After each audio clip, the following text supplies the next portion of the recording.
The American Dream, a familiar notion to people of cultures, languages, and experiences that span across the globe. That search for something better, that insatiable thirst for improvement, has built America into the global power that it is today. But what is the American dream founded on? Who fought from the very beginning to bring rights to the oppressed, to stand on the side of justice? Who began that struggle that we continue to fight to this day? This is the story of the unsung heroines of America, the women that brought their fight for fundamental rights to a national level, who refused to accept defeat.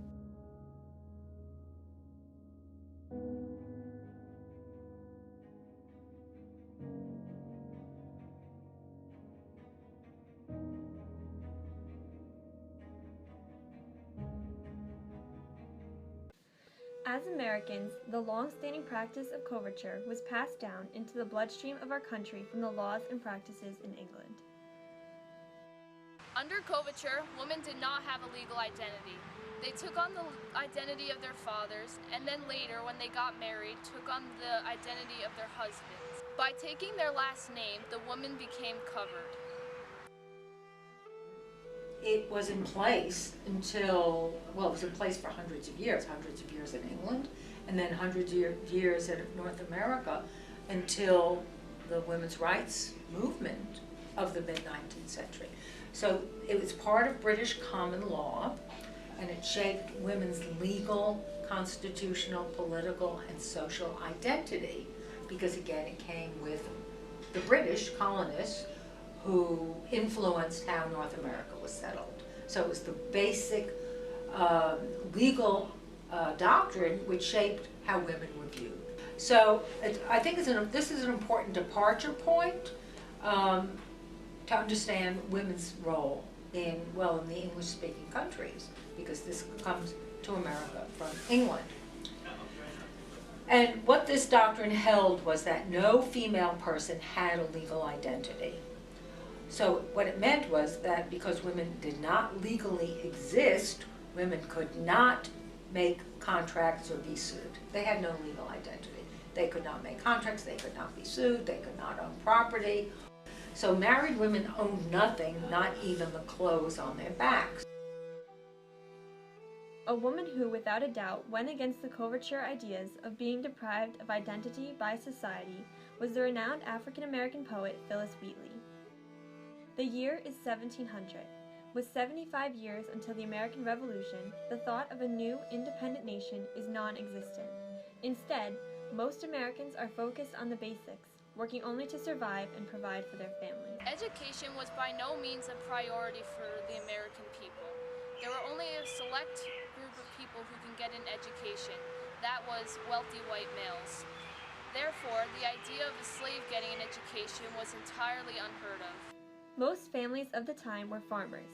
Women were taught how to manage the household and the farm, while men learned how to run the farm or work a certain trade. Only upper-class white men had the resources and the leisure time to attend higher education. However, one woman, Phillis Wheatley, broke this mold. Phillis Wheatley was an incredible woman for her time, and even today she is considered a remarkable and influential woman.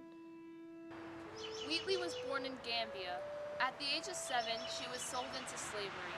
Due to her inability to do manual labor, she was utilized for domestic labor. The family who owned Wheatley taught her how to read and write, of which was definitely a peculiar thing to do. At the age of 13, Wheatley published her first work about two men almost dying at sea. By the time Wheatley reached the age of 18, she had written enough poems to accumulate into a book. The colonies were unwilling to publish Wheatley's poetry. This was largely due to her title as an African-American woman. However, Wheatley's book was published in London, and it received great praise and endorsement. Wheatley was the first slave to ever have such an accomplishment.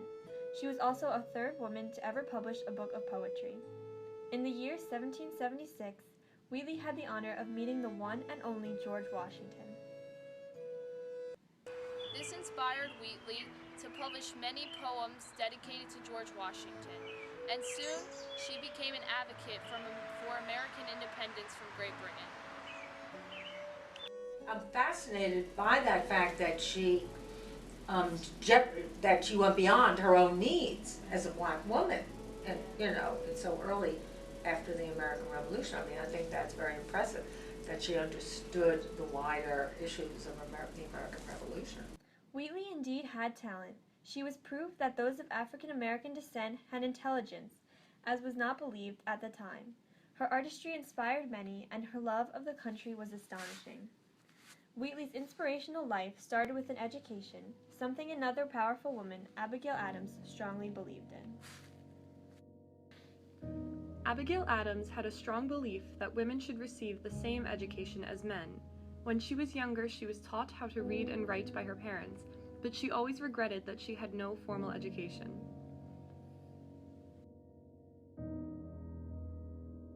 Abigail Adams was very smart, and from the time she was young, she loved to read, but her lack of schooling always embarrassed her. She even reached a point in time where she thought she could not properly educate her children because she had not gone to school. If you complain of neglect of education in sons, what shall I say with regard to daughters, who every day experience the want of it? With regard to the education of my own children, I find myself soon out of my depth, and destitute and deficient in every part of education. Abigail Adams believed it was not right that she had not gotten a proper education simply because she was a woman. She often wrote to her husband, John Adams, asking him to fight for equal education among men and women. She knew that she was equal to him in intelligence and that all women could learn just as well as men if given the chance. In addition to her belief in equal educations, Adams also disliked the practice of coverture. She urged John Adams to do away with it when building the American nation, but like most men at the time, he ignored the idea. Remember the ladies, and be more generous and favorable to them than your ancestors. Do not put such unlimited power into the hands of the husbands. Remember, all men would be tyrants if they could. If particular care is not paid to the ladies, we are determined to form a rebellion, and will not hold ourselves bound by and laws in which we have no voice or representation. Remember the ladies is an extremely famous line from Abigail Adams. However, many people misinterpret the meaning behind it. Many see it as Adams asking her husband for equal rights for women. In reality, she was fighting against coverture. Coverture was a practice that had been around for ages. Because of its degrading nature, women could not possibly be seen as equals by men until the practice was abolished. The idea behind coverture was extremely detrimental to women for centuries. They were not seen by the government as legally existing, and they were forced to be completely dependent on their husbands. Married women could not sue, they could not work, and they could not own any property. Abigail Adams understood this concept well when she had to take care of the farm while her husband was gone. She did everything around the house, and she did it well, but because she was a woman, she could not perform certain tasks, such as executing financial transactions. Unfortunately, coverture also contributed to high rates of abuse. Once married, all property belonged to the husband, including their bodies. This meant that rape and beatings were allowed because women had to consent to the will of their husbands. Again, Abigail Adams saw something vitally wrong in society, and she fought its existence. Why then not put it out of the power of the vicious and the lawless to use us with cruelty and indignity with impunity? Men of sense in all ages abhor those customs which treat us only as the vassals of your sex.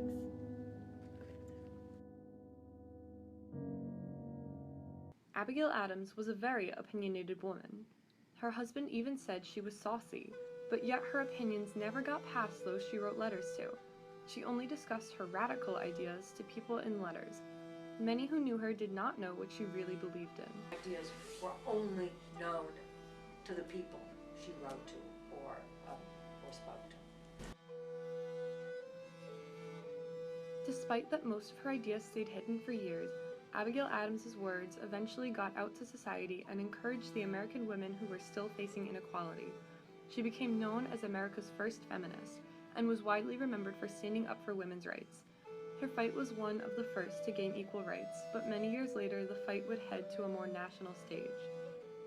Though peace and freedom prevailed in America, turbulence was far from over. As the country edged towards the early 1800s, the issue of sectionalism began to define itself.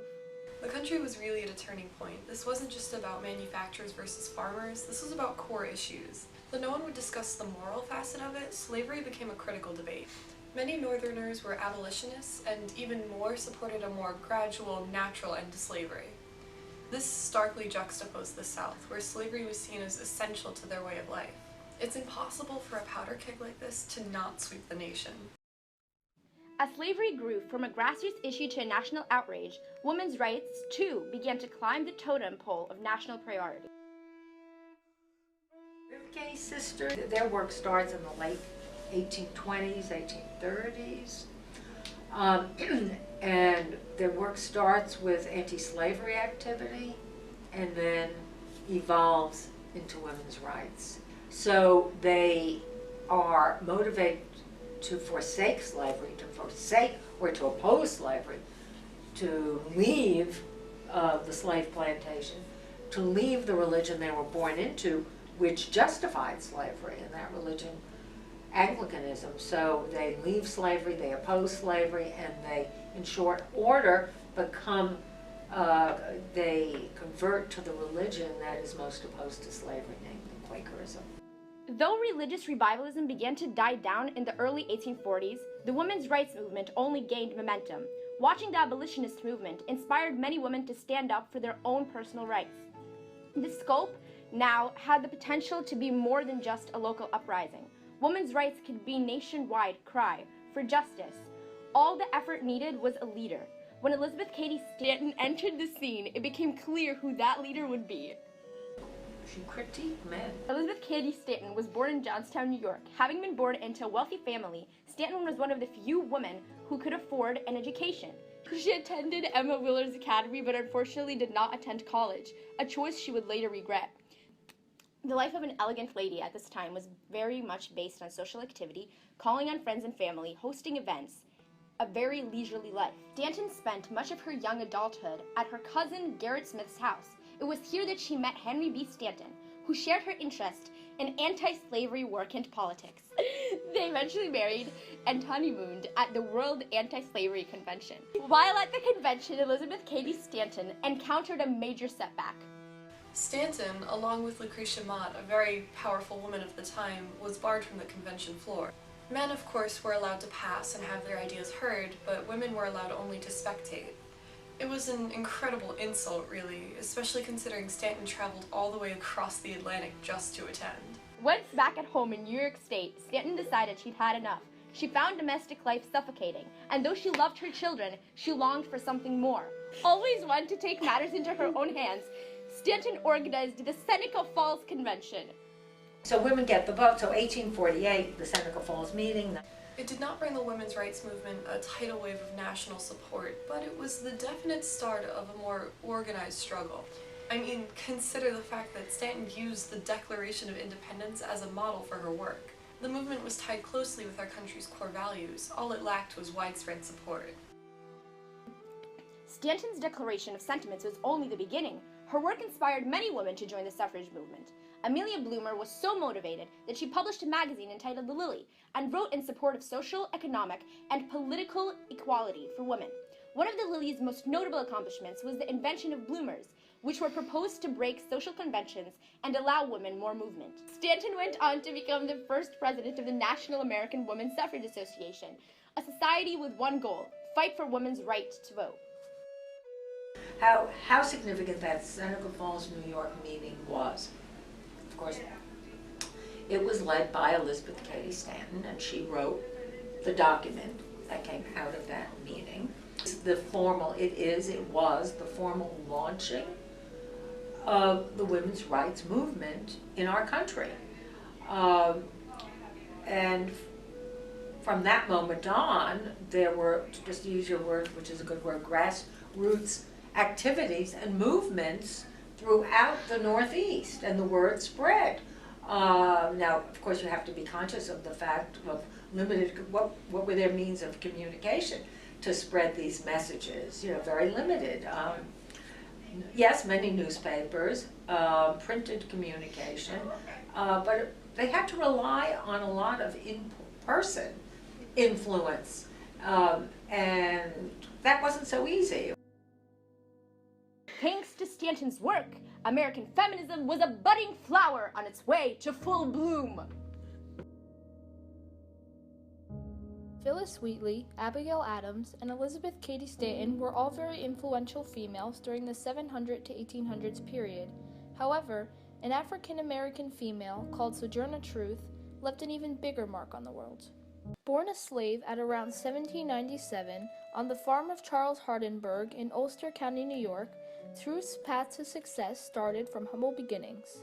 1810, Truth arrived on the farm of John J. Dumont in New Platts, New York, and she met a slave named Thomas there, and they eventually got married and they had 5 children, and all of those children were sold away into slavery, and it's clear that as a mother, this isn't something that she was very pleased with.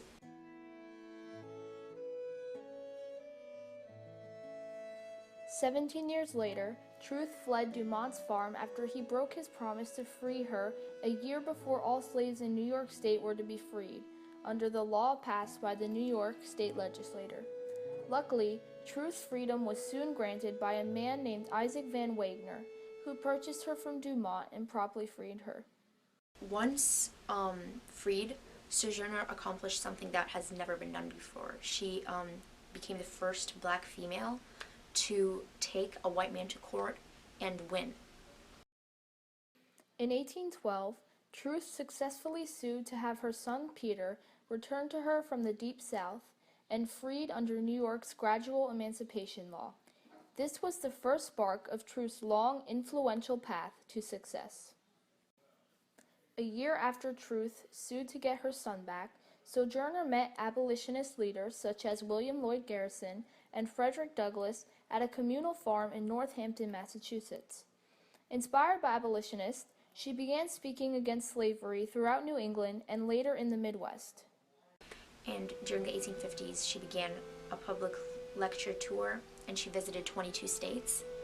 And she made a profound impression wherever she went because she had a really forceful voice, and she had really moving tales about her slavery experiences. Apart from giving great speeches, such as Truth's famous Ain't I a Woman speech, Truth also sold her autobiography called Narrative of Sojourner Truth, a Northern Slave, 1850, which she dictated to a white abolitionist friend, Olive Gilbert, because she was illiterate. But Isabella long since concluded that it was the impending fate of her only remaining children, which her mother but too well understood, even then, that called up those memories from the past and made them crucify her heart afresh. Truth had difficulties with accepting the fact that her children were sold away into slavery because she really, really loved her children. And many black females, such as Truth's mother, had difficulties letting go of their children and accepting the fact that they most likely would never see their kids again once they got sold into slavery. Truth's Ain't I a Woman speech, which she gave at the Women's Rights Convention in Akron, Ohio, also had a great impact on American society. Through this speech, Truth became one of the few black people of that period to speak almost exclusively to white people. That man over there says that women need to be helped into carriages and lifted over ditches and to have the best place everywhere. Nobody helps me into carriages or over mud puddles or gives me any best place. And ain't I a woman? Look at me, look at my arm. I have plowed and planted and gathered into barns, and no man could head me. And ain't I a woman? I could work as much and eat as much as a man when I could get it, and bear the lash as well. And ain't I a woman? I have borne 13 children, and seen most all sold off to slavery, and when I cried out with my mother's grief, none but Jesus heard me. And ain't I a woman? Another highlight in Truth's successful career as a women's rights advocate was that during the Civil War, Sojourner raised contributions for Union soldiers, nursed the wounded, and collected supplies for black regiments. During the Reconstruction period, Truth advocated for freed people, and she was also responsible for helping enslaved Africans escape bondage through the Underground Railroad in the 1850s. After a long life filled with hard work, Truth still pushed on to help promote freedom of African Americans and women's rights. and she also, an interesting fact is that she met President Lincoln on October 29th, 1864, and 2 months later, the National Freedmen's Relief Association appointed her to work as a counselor to free slaves in Virginia. So she led overall a really successful life. By 1883, however, Truth was confined to her bed due to ulcers on her legs, which had become increasingly painful. Truth died on November 26, 1883, at the age of 86, but her success and incredible influence on American society was never forgotten. Her work at encouraging freedom and female rights had a timeless appeal to people, and she is remembered to this day as one of the most influential African American females. From the very beginning, women have been forced to hide behind male identities under the practice of coverture. Coverture was never fully abolished, but due to the determination of many courageous women, pieces of it slowly dissolved away. Women like Phyllis Wheatley helped many to see that women and other minorities, such as African Americans, had intelligence and an artistic vision. This proved that women were capable of being as or more intelligent than men. Abigail Adams' shared interest in the education of women pushed America to become a nation where, by the late 20th century, it was no longer socially unacceptable for women and men to have the same job. Stanton's determination and perseverance, even in the face of many who told her women would never vote, is still called upon today for inspiration. Though she did not live to see it come to pass, her dream of female suffrage came true in 1920. This right extended to women of color after the civil rights movements of the 60s, which also carried Sojourner Truth's passion for racial equality onto the national stage. Each of these women took the first significant steps in creating a country of true justice, a nation where our goal is to allow freedom to ring for all. Though lofty and far from completed, these women have taught us that such a goal of acceptance and equality can be achieved. Inequality in pay, social expectations, and education and career opportunities are all struggles modern-day women face, just as the women of the past did. Evidently, the fight is far from over.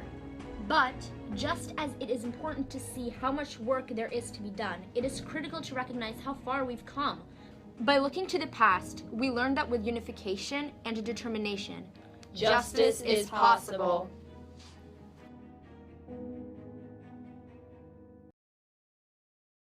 They took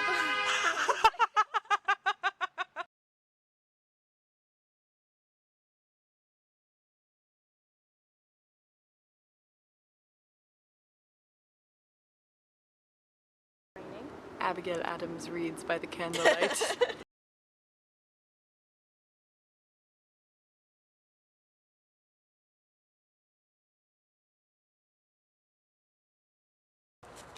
Am I in the frame? Yeah. How about now?